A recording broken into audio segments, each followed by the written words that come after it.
Good evening, everybody. We are here. It is finally time. I am Dodge. I am joined by Salt and Shibby. It's the handsomest desk in all of Victoris. We are here for the Victoris Rivals Draft Grand Finals. We got the Wolves. We got the Ducks. Gentlemen, I am so excited to be here. How are you guys feeling ahead of this crazy matchup we have? I mean, it's underdogs, right? The Ducks upsetting. I would say they upset, right? The Rhinos for sure, right? That was a close series, super close, 3-2. Yeah. They upset, I believe. They upset the Wolves. Sorry, they upset the Wolves. I believe 3-1 was the Hounds. Score, right? The Hounds they upset. They upset the Hounds. It's confusing. We got Wolves, we got Hounds, Canines. Couple of dogs. I looked at the logo. Sorry, they upset the Hounds 3-1. A team that they should have beat. Right, on paper, you look at the roster. It's like, okay, well, these two teams, Wolves and Hounds, super dominant. We were pegging the meet in the grand finals, right? The winners finals happens. They drop to the losers bracket, and then the Ducks end up taking it 3-1, and they're still on an upward momentum. They're on the climb right now. Ring rust is a thing. I don't know how in practice our other grand finalist is, but the Ducks are riding a lot of momentum. That they are. It's it's been sort of a climb up through that playoff salt. We've seen Ducks sort of start off as this team that on paper looked good. When you looked at those individual names, the synergy didn't seem to come.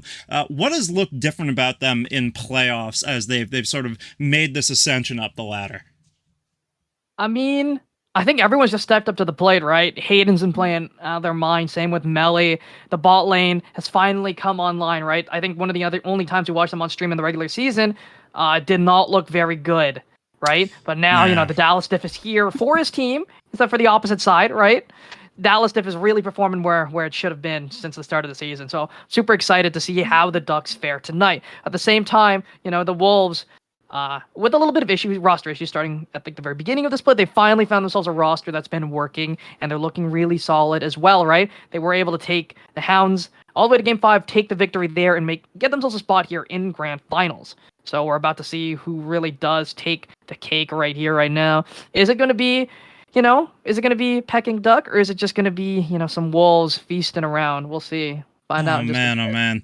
With you guys, it's a nonstop pun barrage here on the desk. Sometimes it's a little bit for my heart to take, but I'm sure we're not out of the woods yet when it comes to these animal puns, and that was not a pun, by the way, not an intended one anyway. But fellas, while we do have some time, while we are still getting these lobbies put together, waiting for the players to file on in and get this best of 5 started, we are on a brand new patch. It's a bit of a smaller one, but Salt, starting with you, maybe if you want to look at some of these little sort of highlights that will be influencing what we might see play here tonight. What really stands out to you here? So there's not too many crazy things going on here with the patch notes, right? Like Aatrox got touched a little bit. I think he's still the strongest blind pick top in the game. That 80% heal, that's not really the craziest thing to remove from him, right? Instead of it being 100%, it's not really all that insane. But, I don't know if we're going to see the Akshan bug. He still has the infinite swing. It still hasn't been fixed. Right, still hasn't finished with that one. So that's still a thing. So I would love to see it. Be really fun, but I highly doubt it. I think Akshan's too much of a coin flip champ to pick up and just very hard to pull up in competitive. But Blitzcrank Jungle, I still think is playable even after the nerfs. But at the same time, I think it's just going to be really funny to see it be a thing. I know last week Kevbo was really on that Blitzcrank Jungle. It was banned in Game 1. But, a couple junglers, AP junglers have been pushed forward, like Elise and Evelyn, but nothing to push them really in the proper direction to make them super strong.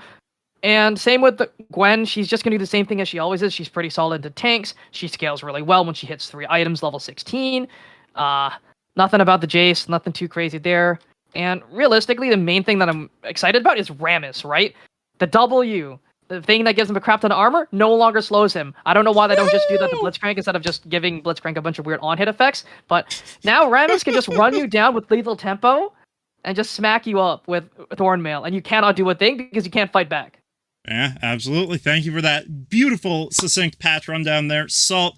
Shibby, we are just about ready to hop into game here for game number 1, but before we do that, we do have to go over the predictions, so we will go ahead and take a look at those. How about you start us off here? Break it down for us. What do you think is going to be the result tonight? Ducks have done it once. They have done it twice. But unfortunately, I'm not a believer of the third time's the charm. I honestly think that Wolves are going to take this 3-0. They are a very, very strong team, right? I'm looking at the roster, right? You got Icy Rain in the top lane, Karthik in the jungle, JDK, J double kill historically, right? J double kill historically in the mid lane. And this guy, when the pressure is on, he turns up. I've seen him just single-handedly win games by himself on the mid lane pick, whether it's the Silas, whether it's the Akali, the Vladimir, whatever he wants to pick. This guy's insane. Now the Ducks, they do have an edge, I believe, in the bot lane. If they can pay through Dallas and Quintek, I think that is the key to victory for them. But I'm going Wolves 3-0. That top side, mid-top jungle is just terrifying to play against. That makes sense. I don't think anybody would blame you. Highest seeded team left. And as you point out, the Ducks have done it a couple of times, but that third time isn't always the charm. It's the last obstacle right on the climbing of the mountain, as Yamato Cannon would put it. Salt, coming to you, my friend. Who do you got? What are they doing? What's going down here tonight in our grand finals? As much as I love the Dallas diff, I do think it is going to be a 3-2 victory for the Wolves. I mean, Melly's been performing out of their bloody mind this entire series, or like this entire playoffs, right? Just incredible. But I mean, it's hard to keep that up throughout multiple weeks of play, and eventually you're going to get exhausted, right? And this just, it's just like Fnatic last year, right? Their playoffs run, right? They were in the losers bracket, they were winning, they were popping off, and they finally just burned out. Facing in the grand finals, right? I think that's what's going to happen here. Unfortunately, the Ducks, they are going to secure themselves at second place, but I do think they are going to finally burn out here, especially since the Wolves did get themselves a nice little break to rest up and do some scouting as well.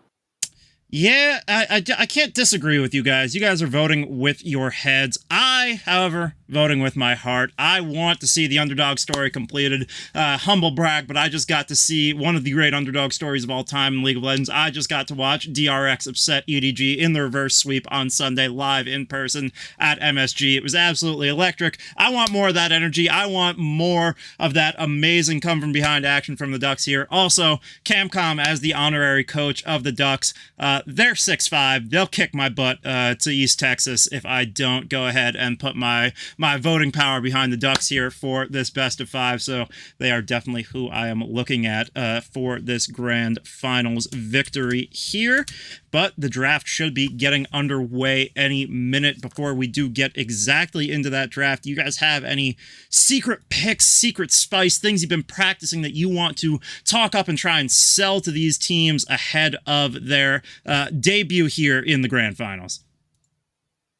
I think fighters and bruisers are going to be really strong, right? Salt got a really nice touch on the details of the champions changed in the patch notes, but I think Sterak's Gauge is just an unbelievably broken item now. Not to cut you off, Shippy, but we are ready to go. Draft is underway, so you can talk all about what you want to see as the draft gets going. Gentlemen, have a great game one. I will see you back on the desk. We are going into the grand finals. Alrighty, here we go. Rolling off game number 1. The Wolves are going to be taking a ban loss because of some games not being played. So they are going to ban that Teemo as that, just placeholder. But we're going to see Senna and Maokai taken off the table. Quintek's Senna is really insane. Always something to be wary of. But it's going to be the Bard taken away from Paradox. Nami also off the table as well. And, just getting rid of that Lucian Nami, which does have a really high win rate at the highest level of play, right? And at Worlds, I think it's like 80-something% win rate. The only loss it's had really is to Sivir Yumi, which is also at 100%. But it is going to be that Swain locked in as a final ban. But the Aatrox going to be blind picked here for Icy Rain up on the top side. And we've seen that champion just be a menace throughout Worlds and even here in VRD, right? So we'll see what the Ducks do. Do they have an answer for it? I mean, Melly has had to play both sides of this matchup, taking the counter pick into it and blind picking as well. So we'll see what's going to be grabbed up here. Yeah, and we've seen multiple different champions attempt to counter Aatrox, right? In the world stage, groups, plans, everything. I haven't really seen anything that can completely neutralize it. You can go things like more scaling options. You can go for like a big fat tank like the Ornn, like the Maokai. You can go something like that into the Aatrox. But I do like the Hecarim pick, a jungler that has been super strong, has kind of gone untouched, right? Got those huge buffs with the W, with the Q, right? Making him more of a tank or bruiser. And I think with Sterak's being buffed, you can go for that Triforce Sterak's, Manamune build, that full damage kind of build that you go on Hecarim. And Mordekaiser being picked up, that's a Melee G special. I mean, they have been playing it all throughout playoffs, right? All throughout a group stage, or I say group stage, but the regular season. And I think it's a solid pick. If you're just looking to isolate the Aatrox out when team fights start, or if you're looking to maybe get the jungle lead, right? You take the jungle out of the objective fight, you secure the objective, you leave. Udyr being picked up is going to be really nice. We're going back a year and a half, so we're back to the Udyr Hecarim meta, full clear Titans coming in, and I'm excited because I've always loved this meta. It's a very, very fun meta to watch, right? It's super fast-paced, although the champions aren't that interesting. The fact that they can make things happen in the early game, they have really good ganks, they have great farms, so they're never truly that behind.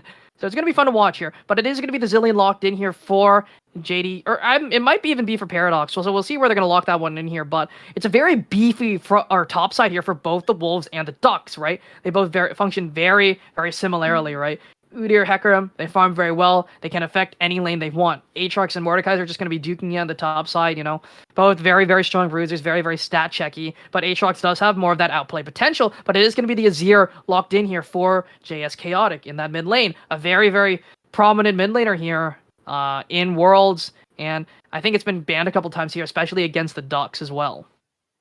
Yeah, and I think I like the flex option with the Zilean, right? You can choose to send it mid if you want to go for more of an engage or maybe enchanter support, or you can throw it in that bot lane as the Heimerdinger gets banned out. No Heimerdinger supports coming in for the Wolves here. No Ashe Heimerdinger, a lane that has seen some prominence. Lucian Nami is still up. These bot lanes have not been locked in. Like I said, the Wolves, or like you said, right? The Wolves can potentially flex this Zilean into the bot lane. I think Zilean support's super, super strong, especially when you go that Emax, right, on Zilean support, where you Emax, you get the speed boost, or you get the slow, and you can really enable some of your melee carries, like the Aatrox, like the Udyr, right? And they can get in and get out and just cause havoc. But we're going to see a lot of bot lane bans here. Amistan's Twitch being banned out. I would expect more ADKs to be banned out. I think Wolves don't really need to worry about Quintek that much in the support role. I think support has kind of been stifled in terms of picks, and I think it's really hard to make an impact. But Dallas, if he gets one of his specialized champions, it can be really, really rough. Definitely, right? And we'll see what the Ducks do prioritize here. Do they prioritize that support counter pick or that AD counter pick, right? Yeah, the pool has been sort of chipped down a little bit, right? No Senna for Quintic, no Taric for Quintic. At the same time, no Heimer, no Nami, no Bard. A lot of things taken off the table already. And we're about to see, it's going to be that Kai'Sa here, so a very strong pick, but there are still some counters left on the table here, right? That can really punish what this Caitlyn wants, or sorry, what this Kai'Sa wants to do in lane. And we'll see what the Wolves do opt to look for here, right? They can go that utility route by picking the Ashe, or they could go something very aggressive, right? Or they could just opt to give it a rough lane phase, picking down Aphelios, but always be careful, right? Aphelios is very susceptible to getting run down here by a lot of these champs on the Ducks. They are going to lock that one in, though. Yeah, I like the Aphelios, right? You want to pick something that can attempt to be long range, has a little bit more room to play with. I think if you go short range into a composition like the Ducks, I think they'll just feast on you, right? They have the Mordekaiser, they have the Azir, who you'll never be able to touch unless you're playing something like the unless you're playing something like the Aphelios, where you can get that sniper, the Calibrum, and you can hope to maybe snipe them out or get that ult to the Moonlight Vigil onto their backline. Yeah, the problem with the Wolves composition I see is how do they reach somebody like Azir? You either speed up both of your melee carries, like the Udyr and the Aatrox, or you speed up one and you save a speed boost for your Aphelios. But this composition, it is Zilean in the mid lane. They locked that early, super early, kept the flex just in case, but now they're going to go Lulu Aphelios to provide some safety, and Ducks are going to lock in Kai'Sa Renata, a super strong pick throughout VRD, right? These handshakes, these hostile takeovers have been detrimental to teams if you get caught in a 3 or 4-man one. And I do think people are building Kai'Sa incorrectly. We'll see if Dallas ends up going that on-hit build that ends up pumping out more damage. I believe it is Bork Kraken into Gwynsos, right? That's the build. Pretty much. Kraken first gives you more of a... Yeah. Yeah, the 3 items, those 3 item combination is essentially what you want to go to maximize that passive damage that got buffed, I believe, 2 patches ago. But the Wolves, like you said, I think they have a lot harder of a composition to kind of work through, right? They have the Zillion, they have the Aphelios, they have the Lulu. You know, it can be kind of tough to kind of understand where your engage is, how to engage, because you don't have that instant go button. You kind of have a a boar stun, a ram stun, actually. I believe it's ram now. You have the ram stun, the Udyr E, but that's kind of it. You don't really have a hard engage. Whereas with the Ducks, you have the onslaught of shadows. You have the hostile takeover, the potential Shrima shuffle. There are so many different go buttons, and I like the Ducks' simple composition that they've picked. Definitely. And at the same time here, taking a look at things, right? The Wolves definitely have a composition that they do want to just kite back on. Really, they want to play for that Aphelios long range, abuse sniper when they have it, play for objectives around that respect. Because the zone tools from both sides aren't really all that strong, right? There's no Corki, there's no Victors, there's no Talias or Caitlyn's to deny a lot of zone entrances. Maybe an Azir soldier could do something, but it's really not the scariest thing in the world. Both sides don't want to be the one looking for crazy fights. And again, we did speak to Quintic last week about picking or blind picking Renata, and I guess Quintic's confident in this counter matchup, right? Knowing that Renata doesn't fare all that well into those range supports in lane. That is where she's at her weakest. So we'll see how they do play around this little lane matchup here. And predictions are up if anyone does want to spend their Gurf coin on that. But speaking about this bot lane specifically, right? Aphelios Lulu, very long range, will be able to bully out this Kai'Sa in the early game. She is going to be suffering for at least the first 6 levels until she actually has some agency, the ability to go in and look for plays. But the Wolves composition is very much about supporting this Aphelios, right? They have the Zillion for the speed-ups, Lulu to have some decent peel, and Udyr and Aatrox to try and make things happen in the early game. All this composition is just built around that 80 carry, whereas the Ducks, they've built themselves a 4-threat composition, really. Yeah, and I think Wolves, they can kind of skirmish early, right? Once they hit level 6, right? With the Aatrox, with the Zillion. It can be really hard to kill somebody like an Aatrox twice, right? If you get that, Zillion ultimate on, or if you think you've caught somebody like the Aphelios out with the Shrima Shuffle, and then he gets ulted, and then he gets Wild Growth, and then he just kites you out, right? Because depending on the guns, if he has Severum and Infernum, or if he has, a combination of like red, white, Infernum plus Calibrum, right? Any of these kind of big team fight ultis or big team fight guns, depending on how you manage it, he can just shred a fight, right? He can shred it once he hits 3 items. And the popular build to go right now, I believe, is the Kraken Slayer into the Bloodthirster, and then finally you round it out with that LDR. So any sort of damage, any sort of armor that you have on your side, it can be pretty much negated by the build. And you have a Lulu propping you up. Not a lot of healing, I would say, on the side of Ducks, other than potentially just the Hecarim here. So you could just go straight into, you can go Shirelia straight into Ardent Sensor and really, really just beef up this Aphelios, and you can start hurting your backline, hurting your frontline, shredding through the rest of your team. Definitely, and I do think that the Wolves overall have a very solid composition, but the Ducks do have their ways into fights, right? They have the Hecarim, they have the Azir. Kai'Sa is a great dive champ. They need to try and catch this Aphelios, but I think the Zillion is, functions very similarly to like a Kindred, right? Just very anti-engage champion, very good at denying what the Ducks want to do. So I think the Wolves have draft themselves an awkward composition in a vacuum, but into the composition against the Ducks, I do think it's very solid, because the fact that the Wolves don't really want to run forward is really strong into Renata. They want to just play back, they want to wait for things to happen, whereas the Ducks have to be proactive, they have to be looking for plays. So that is where both comps stand, in my opinion, here. Yeah, Ducks do have the long range advantage, right? You can go with that W Kai'Sa poke if you want. You have the Azir, who's going to be playing that super long sand soldier range.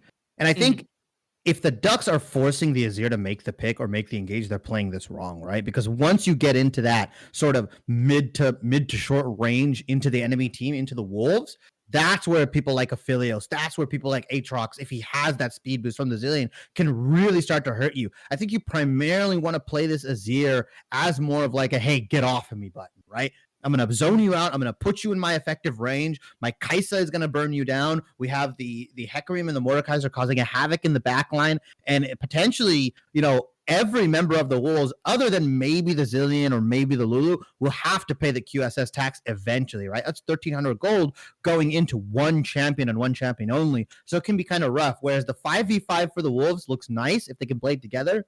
But the 4v4, the Azir, the Hecarim, the Kaisa, the Renata, all these champions just, I would say, dominate the 4v4 just because of how much the ability they have to either dive onto you instantly, right, with the Azir, Hecarim, Kaisa, or they can just play that range game. They can wait for you to make a mistake and just whittle you down with their range. So it can be kind of rough. I think if you don't pay that early QSS tax, you're going to have a hard time securing any objectives. You're going to have hard time securing any fights in the early game, especially if it's somebody like the Affiliates or the Zillion going into the Death Realm.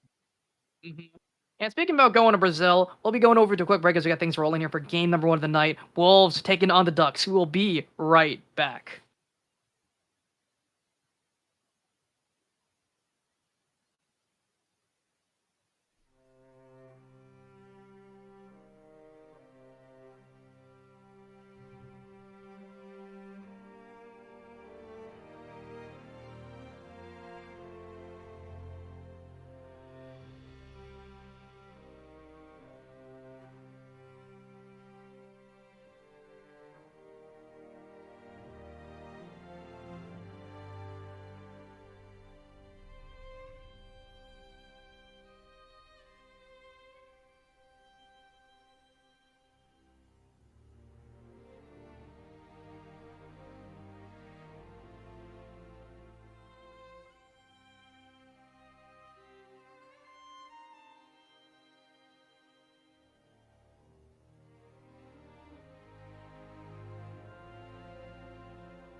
Alright, everyone, here we are. Game number 1 of the night. Wolves on the blue side, Ducks on the red. It's just standard 5-point from both sides. Nothing too crazy, nothing too insane. We're going to try and get this game rolling nice and quick. Gonna be insane. What do you think, Shibby? I mean, first game sets the tempo, right? That sets up how these next couple of matches are going to be played. I've said it again. I've said it before. I'll say it again. So every team likes to play super safe when it hits like the first game, first 2 games, right? And then when we get into game 3, game 4, game 5, potentially, that's where the invade shenanigans come out. That's where the spicy picks come out. But I think really setting this tone, being the winning team, if you win this game 1, then you start to impact kind of the inter-series meta, right? You're really like, okay, well, do I need to ban out the Zillion? Like, is Aphelios a high priority for the Wolves, right? Or if you're on the side of the Wolves, like, well, I don't want to give Chaotic Azir again, right? Or a Hecarim. Like, I don't want to give Hayden Hecarim again. So then you start getting that inter-series meta. If you can get the leg up on that, you start getting yourself a couple other picks, or you start freeing up stuff that was banned previously that now isn't because of your first win. So I think setting this tone, setting the tempo should be ideally really good for both of these teams. And you have to expect that they're going to really try to play, push their leads and really try to close out this win early. Definitely here. And we just see some trading from both sides, right? Chaotic and JDK just trading autos. Dallas and Quintic looking for some shove here. They do have a stronger level 1 because they have abilities, unlike Aphelios, who just has guns. But we do see double cam coming in from Hayden in that bottom side of the map here. Both these junglers are pathing towards the spot side, looking to see what they can make happen here. Yeah, and you look, Karthik going the full clear route right now. Already full clear top side, going into his bot side, where you see Hecarim, he started on his red, skipped his Raptors, skipped his Krugs, simply because never mind, he didn't skip it. He went red, bot, and then he's going top. So some interesting pathing here, right? Because right now, Icy Rain believes, or if the information is being conveyed correctly, that Hecarim is pathing bot side, and Hecarim should be looking bot around the 315 mark. He should not expect any sort of gank, so he's probably not going to place his ward down. But Karthik, he's going to be expected bot simply because the leash was given. So really interesting pathing from Hayden. Let's see if it works out. Definitely here, but if we want to take a look here at Wave states, Wave is pushing away. They would have to look for a dive, but Aatrox hasn't been poked out in any way, right? So it will be a difficult dive. Aatrox does have the sustain to try and deal with this one, and will be hitting level 4 when they attempt it. Yeah, really odd from Melly G to kind of push the lane out, especially when Hayden's coming up. But now we see the Karthik gank.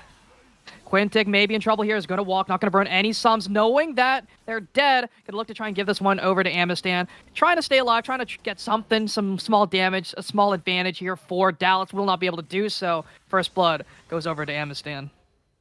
Yeah, and now you see Hayden trying to get an invade off, but no camps are up. It has been completely cleaned out from Karthik in the early invade, but the gank coming mid, JDK doesn't expect it. JDK is going to be forced to flash away there. It is a Zillion, though, so it's very, very gankable once more. But don't forget, Hayden, if he is caught on vision, the reactionary slowdown coming in from the Zillion will be enough to stop the gank. Yeah, he can E himself and then W, then E the Hecarim, and then that gank is pretty much done. But, like you said, Flash is down, and Flash will most likely be down when Chaotic's level 6 is up. So he could look for a Shurima Shuffle gank onto JDK and potentially just to kill him, right? They might have to kill him twice because obviously JDK is going to hit level 6, but I think they have the damage to burn through 2 health bars essentially. But so far, Wolves taking a very, very early lead, right? About 1,000 gold right now. That's simply just based off the CS difference, off the kill that came in the bot lane. So really nice from Wolves. The pathing, although creative, the laners didn't really play around it too well. And I think it's mostly to do there with less aggressive trading from Melly, right? I think if you can push that wave properly, get the dive off, even if you go 1-for-1, that is completely fine. You're denying so much, and you won't have to burn your teleport as well, right? You will have that advantage if you make another mistake, right? Your teleport basically functions as a mistake in the early game. You make a mistake, fine, I can use my teleport. Whatever, I'm back. But if you can burn that early, force the other enemy to teleport before you're in a great spot. Yeah, it's one of those kind of like hard resets where it's like, all right, I messed up. Let me try to recuperate. I'm not gonna lose that much. I'm only down what, a couple hundred gold maybe if they get the kill. I like how you phrase that. So it is really just pretty much a get out of jail free card if anybody plays Monopoly anymore. But Wolves 1,000 gold a piece ahead right now, and they're just looking to keep this game even, keep it even keel, right? Because they have something like the Aphelios, they have something like the Udyr, who with farm, with levels, get so much stronger. If they can keep the game at this pace, 1,000 gold between them, they should be looking very, very good. The early objectives should have gone over to the Ducks, but unfortunately that gank that went into the bot lane. Dallas and Quintek are now on the back foot. Summoners have not been burned, and Karthik is just hovering this bot side. And we see aggressive trading coming in from Amistan, fighting in the wave, using the flamethrower to do so much damage here. Won't even need to look for a dive here. They could look for this dragon, but JDK may be in a little bit of trouble. Going to be forced to use the ultimate to try and stay alive. Hayden trying to find the kill. Will get the ultimate. Will burn the resurrection, but Hayden will fall dead. Karthik will grab the kill. They're looking to try and commit some damage there onto Chaotic. Will not do so, but that Scuttle's going to go down as well, either to Amistan or to Karthik. It's great either way, and they could look for an early dragon, but it is a Cloud Dragon, kind of the weakest solo dragon you can get. The Cloud Soul is really strong, but the dragons itself kind of don't have that much value innately. Salt, you got it all wrong, man. Cloud Drake is the single best dragon to get, right? Because it guarantees one of the other 4 amazing souls in the game. Smart. See, that's the big brain right there, right? It actually is. Yeah, it actually is the best dragon to get in the game, simply because you don't have to deal with Cloud Soul. You don't have to deal with any of the other, you could get the other dragons like Infernal, Ocean, Mountain, all these other souls that can make it so much better, but they're actually not going to end up taking the dragon after the kill onto the jungler. Oddly enough, they had the push in the bot lane. I feel that the only reason here is that Karthik wants to keep his tempo going. He wants to make sure he doesn't really fall too far behind in the camp war. Hayden has ticked level 6 though from that top Krugs camp, and he is going to look for this top gang. Is he going to be able to sneak into this top side bush though?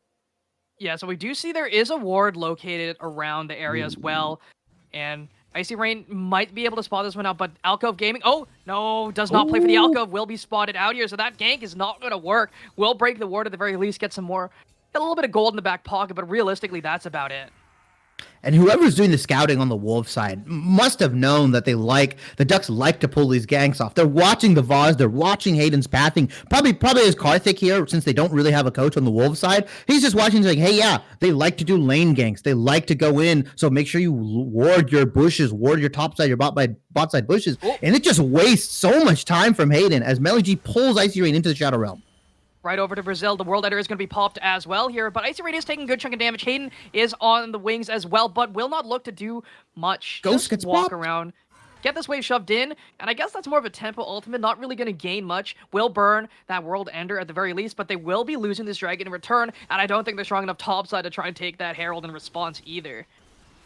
Icy Rain doesn't have TP, so if they do start it, they could potentially go for it, right? He can't really rejoin, but instead, Melody wants to keep the pressure up on this Mordekaiser. Like you said, just get as much damage, chunk out this Aatrox, make sure he can't trade with you aggressively with his World Ender, stealing some of those stats while you're in the Death Realm. Really nice. Melody has the TP advantage, but unfortunately can't use it until the 14-minute mark. So it's just going to have to go, and yep, they're going to pick up this Herald. I think they made the right call here. They know his TP's down.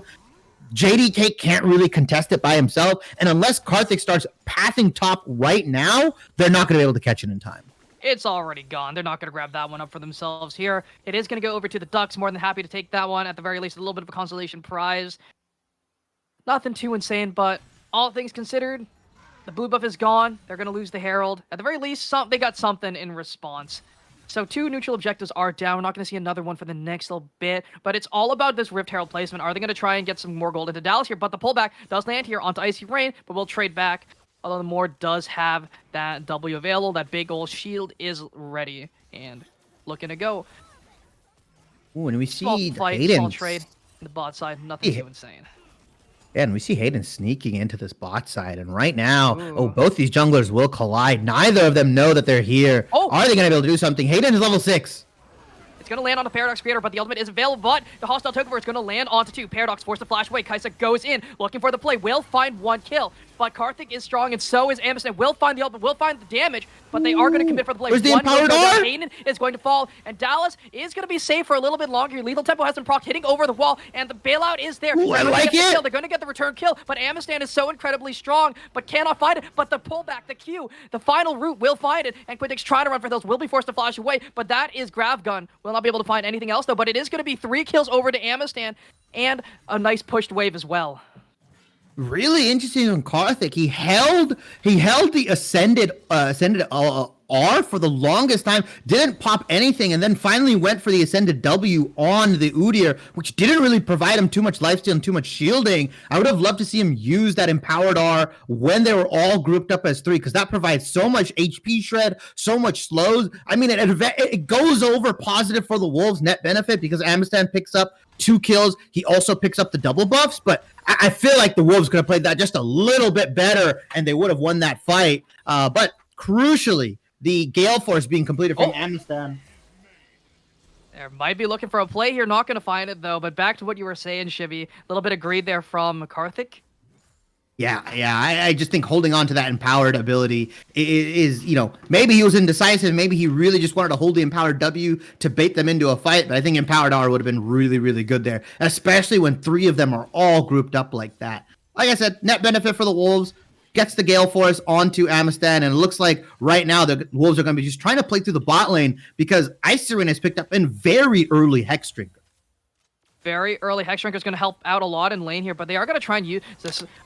On the bot side of the map, this Repelled is available, but again, they're trading really aggressively. Look at the health bar. They're so incredibly low. Hexdrinker is going to land. They're speeding away. They will be able to get out to safety. Get the E. But Dallas has no flash, is going to be cut out here. Bailout is going to be used very, very early, but Dallas just does not have the damage. Karthik will take that one, but they can just look to get some plays here on the bottom side of the map here. JDK can just run back on over, has the move speed. Azir will be getting something in return for this play, but overall, I think it's just a huge benefit here for the Wolves.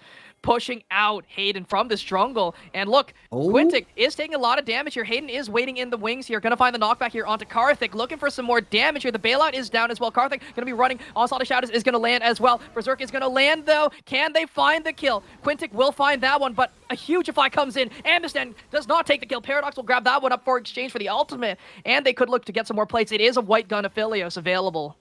But the tower just hurting a little bit here. If he eats a W from this Kaisa, she could go in and immediately nuke him. They need to get out immediately. Chaotic is here.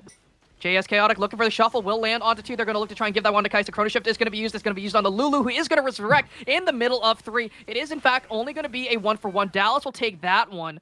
But at the same time, instead of 2 of them dying, Chrono Shift is going to be used to buy some time for JDK to just walk out to safety. So it is not as horrendous of a play as it could have been. Yeah, JDK brings Lulu back into the world only to suffer again from the hands of the Ducks, unfortunately. But like you said, turns a bad play into a little bit of a less bad play, right? 2 only ends up 1 person dying. Karthik ended up trading his life for Amistan getting a kill there. So that's really nice. 1-4-2 overall. They did overextend a little bit. And like you said, Amistan taking 3 turret shots. I 100% feel like if he was full health, they probably could have turned that around. Rift Herald did go into the top side, oddly enough. I would have preferred giving it to mid because Chaotic already burned down 2 plates into the mid lane. And I think getting that Azir ahead, getting him farther ahead versus getting the Mordekaiser ahead in the 1v1 is a lot more valuable, right? Azir can have more impact in the team fights. He's possibly the only one that can realistically reach this Aphelios with the Sand Soldier range. So if you get more gold onto him, if you get him to that 2-item power spike really fast, then you could really look to impact these team fights. But so far, Wolves have kept it about a 1,000 gold lead so far, given all the mistakes, given all the gold. Dallas might just be dead. Dallas, you walked up way too far forward. You're a 525 80 carry against a green gun Aphelios. He can just get a blue or green auto, follow that up with a Q, with the follow-up, and you're just done. Nothing you can do. Yeah, that really long range, especially with the polymorph as well. You're going to be eating so many autos, so much empowered auto attack range. And yeah, Dallas just not respecting the Aphelios here. And this is what we talked about, right? That first game momentum, that tempo that you set. Now they're going to be wondering, is Aphelios the problem? Do we need to ban that out from Amistan? And if you can draw a ban like that, you open up so much draft capital for the rest of your team. As the second dragon is going down, it is going to be an ocean dragon. So we are guaranteed at least 2 high damage souls or potentially the mountain soul. And we are going to see... Oh, it looks like it's going to be the Hextech Soul. Hextech Soul is going to be granted to us. A lovely, lovely soul. Very offensive, very strong. Just Infernal Soul's big brother. Just better in literally every way.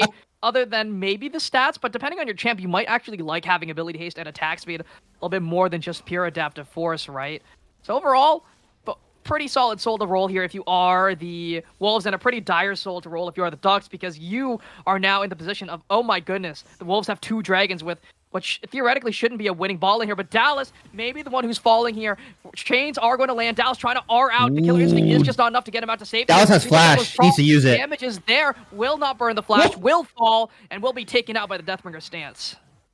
You'd think he would cleanse the chains, right? The ethereal chains there. Doesn't use any of his summoner spells at all. Just takes the beating, I would say, from Icy Rain here. So no summoners burn from either side. And Icy Rain stunted his item build, right? He has Hex Drinker, Iron Spike Whip. He's not that strong just yet. And he's soloing out your Kraken Slayer 80 carry. You already know he's going to be a menace once he finishes his mythic here. Joe, JDK is going to be relegated to fight Melly G in the top lane, matching him 1-for-1. But that means Chaotic is going to have a really nice range advantage over the Aatrox. They have moved their bot lane into the mid to provide that extra Herald control, which they are going to pick up that second Herald, use it to potentially take down that mid lane tier 1, which is what most teams